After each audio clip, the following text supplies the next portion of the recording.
Hello, welcome pen friends. Welcome to the number 4 ink in the Ink Flight 23, the December 2018 Ink Flight Profile series. Okay, today we're doing a blue ink which is called Snowmageddon, and it's quite an interesting ink.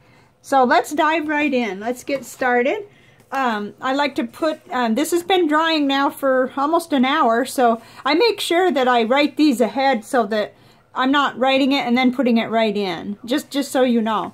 I like to try to be fair too, so I have a pretty set pattern of doing these things exactly the same when I do them. So we'll let that kind of sit there. And let me show you that the last profile I did was Sugar Plum. That was the purple. So that was this one here. And this is the result after it went and marinated in the bath during the video and for about a half hour after. Right when I do my final cleanup is when I take those out and let them dry. So it did, you can still read it for sure. It blurred out all the purple and it's just sort of the pigment, the dark color left. So we're going to push this aside and get right into the Rhodia Gold book. This is cool because we have 3 left, so we're more than halfway. We've gone across the bridge here. We're well into this this series of 7 here. And here it is down here. Now, the camera, you know, and the lighting tends to brighten things just a little, but I think that it's as close as I can get it to reality. Right here is a piece of Tomoe River paper, and you can see how it dried onto there. Real nice. It had quite a bit of shading. I like it okay in the broad nib. It's right at the line in the sand where I would say it's just too light. You know, where I could still enjoy it a little bit on certain papers, and I'll show you when we get into the papers. So I was okay with it on this paper in the broad nib. Then when I put it in the Lamy Fine nib, okay, I just didn't like it. I didn't like how it felt. But, you know, the Lamy Fine nib that I have is not the wettest nib, and, you know, it's fairly dry. But it does so good with the more saturated or the more flowy inks. So anyway, my first impressions are it's a really beautiful color, but it's too light for me in a nib. But then I got a few surprises when I was working on the watercolor paper. So let's get moving, then we can get to that part. So here's the Tomoe River paper in the Cafe Note by Nanami Paper Company. Just kind of my ongoing rambles in here about my intermittent fasting and low carb.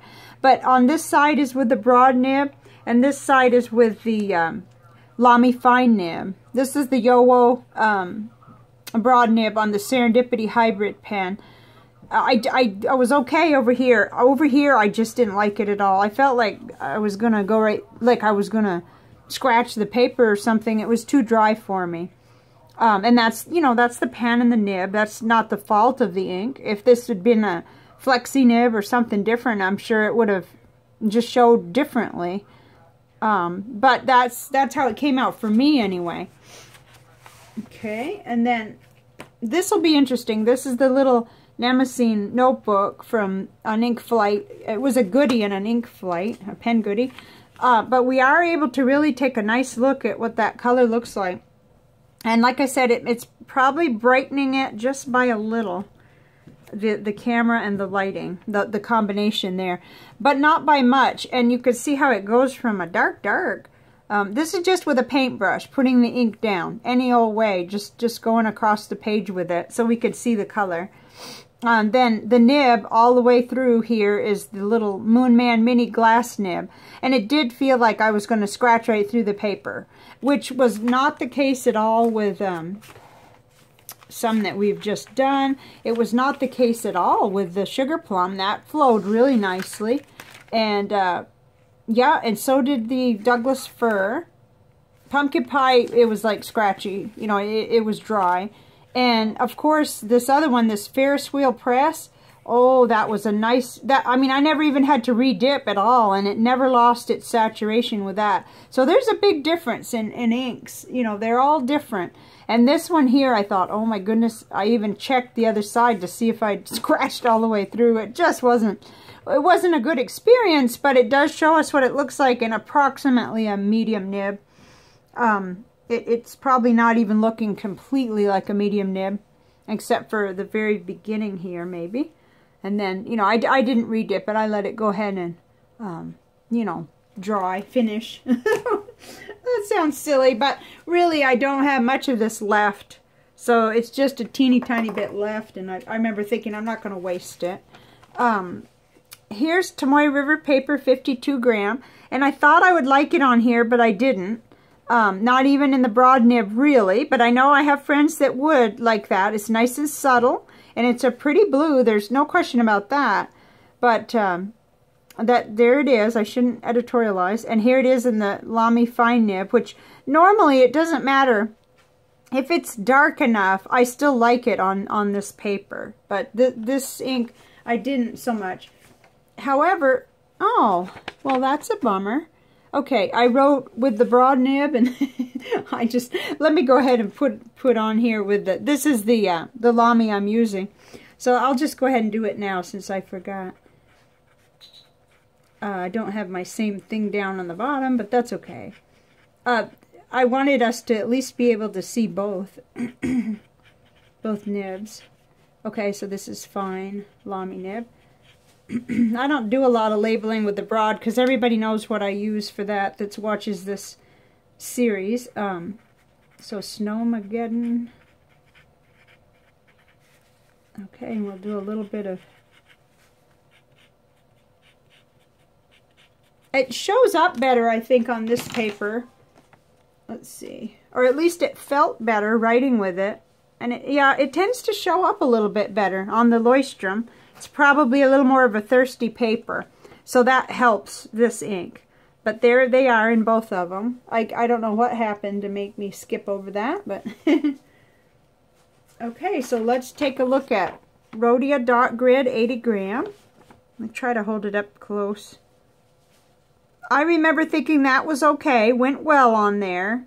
It was a personal preference that I just don't think it's dark enough in the fine nib at all, for me.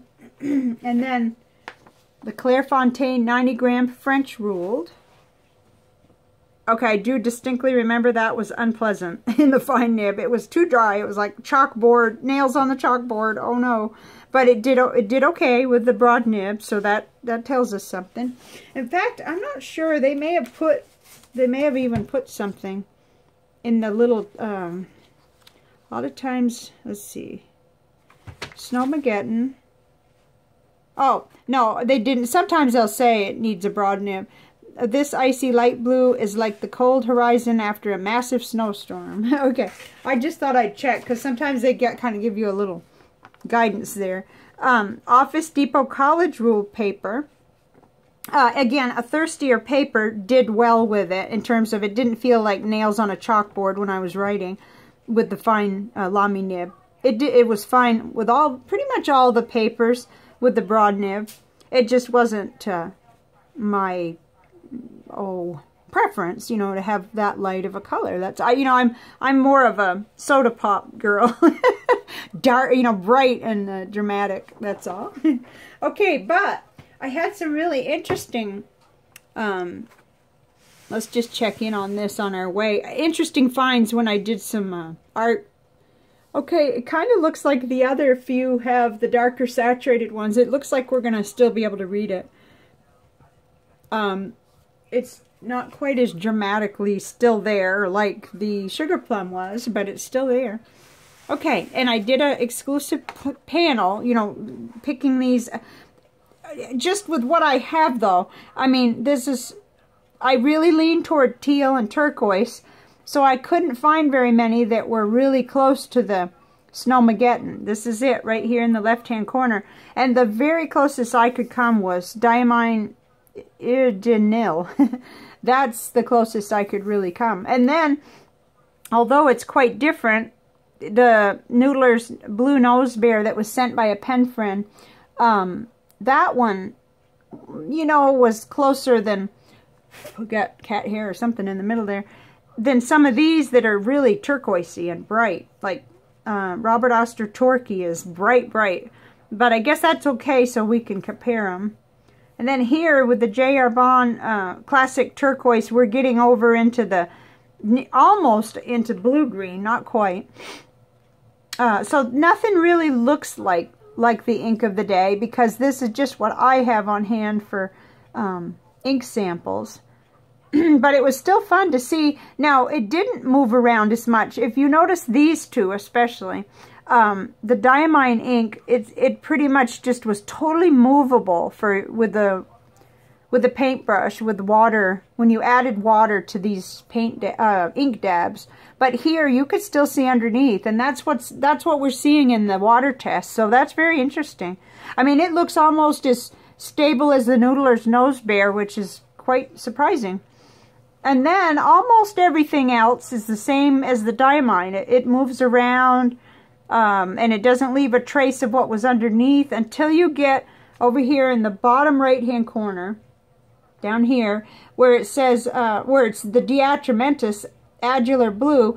I saw quite a bit underneath there, but it was much more subtle than the Snowmageddon. So this was fun. It was interesting. And certainly a nice bright blue panel. So, all right. All we have left is two things. We got the chromatography strip, which I left it while I ran an errand. I left it, you know, doing its thing in my little gizmo. And then I pulled it out and let it dry after. I wonder if I should time them. Somewhere I read something about 15 minutes was adequate. Because it did kind of fade a little, and maybe it was because we were gone for a little while.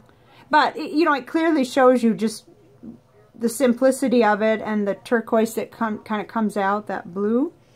But let's go ahead and look on the little watercolor effect and see how that came out. Now, this was fun. I've got two.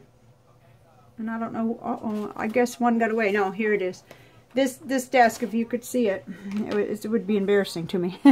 Okay, but I'll hold this one up a little closer. This was the first one I tried, and I like it. It was quite dramatic what it did. I was surprised. I didn't think this ink had quite that much. Well, I should have known, because I think I did that little Tomoe River sample, and first, I believe, and taped that in. Let's see.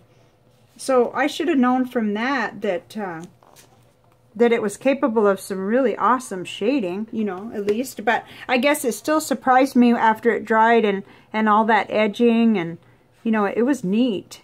It's very, like, blurry, but if you've ever been in a snowstorm, oh my goodness, you know, everything's blurry. And I could still remember lots of times driving on roads, especially up through into Island Pond, Vermont, with my dad one time.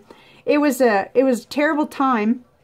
He was really sick, and it was a storm. But he was determined to go and look for something at a place called Simon the Tanner, and it was just like a whiteout. But I thought, you know, I trust my dad driving, you know, as much as my husband, and you know, they were kind of like equal drivers, and he didn't let it faze him. He didn't care, and we did just fine. But it looked like this, and it looked like this, you know, it was just crazy. And if I remember right, it was before Christmas. He wasn't feeling very good, but he never did find what he wanted, but we found $25 cash on the floor in the store. It was weird. And so the drive back, we were like, wow, you know, and wow. It was just, you know, laying there. It was quite a time. And I mean, if I remember right, he even tried to give it to the clerk, and she was like, oh, we'll never know whose it was. You know, there was nobody else in the store. It was a snowstorm. And anyway, we were $25 plus that day. But it was fun doing this. This one was much crazier. It fuzzed out more, which probably means I had more water. It just looks kind of wild, you know, which is kind of what it looks like sometimes.